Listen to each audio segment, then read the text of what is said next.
What's going on, guys? Welcome back to the channel. Today we're going to be talking about Fantasy Life I, the girl who steals time. All of the gameplay and footage that you guys are seeing in the background was recorded on the Xbox Series X. So what is this game about? Basically, you start off and you crash land on your pet dragon, and this dragon allows you to go from the past to the future to the present, as well as other places on the map. And then once you kind of get your bearings, the game basically tells you to touch grass and get a life. I went with the Magician life, and there are 11 other choices that you can choose from the beginning. There are two lives that are actually locked, and that's the artist and the farmer. They're locked for later on in the game. After you choose your life and you kind of get started with the story, this is where the game really starts to shine. So throughout the game, you can either do your main story missions, you can go do side missions, or you can simply work on leveling up your different lives. But what is kind of the main difference from the first game? There are two places that you can travel to that really make a big difference. There's your own customizable island, just called Base Camp, and there's also an exploration area called Ginormosia. It's Gineminosaurus, whatever you say, Giganosaurus, Metamorphs, Metamorph. Basically, these islands kind of combine multiple genres into one game. So you kind of have the exploration and freedom once you kind of go to that exploration area. And it kind of reminds you of Zelda and other games like that because there are literally shrines and different places that you can explore.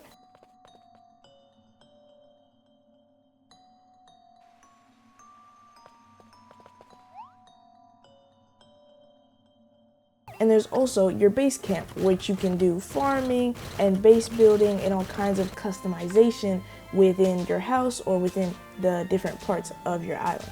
I would say that my only negative would be the combat, which it's good, but it's just not as great as it could be, especially with some of the tools that are in this game that really do make combat engaging sometimes.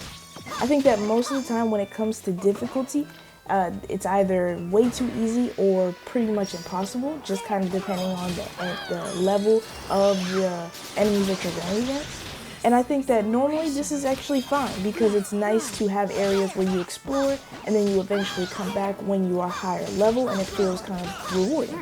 But I do think that enemies that are on your level, or at least near your level, should have engaging combat and it shouldn't just be a Mash X simulator. There's dodging and a huge wide variety of different attacks that you can unlock depending on your combat class, but sometimes you don't end up needing any of them. Now, aside from your combat lives, there are also gathering and crafting lives. Gathering lives give you ways to gather materials, and crafting lives allow you to craft items with those materials that you gathered. So the gathering minigames are okay. Basically, you have to find the sweet spot, which allows you to gather the item faster and without running out of mana.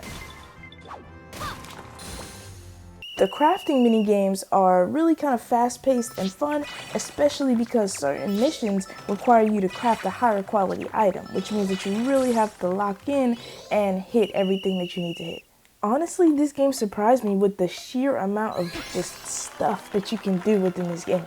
There's main missions, side missions, farming, base building, exploration, and there's even a randomly generated dungeon with like roguelike elements.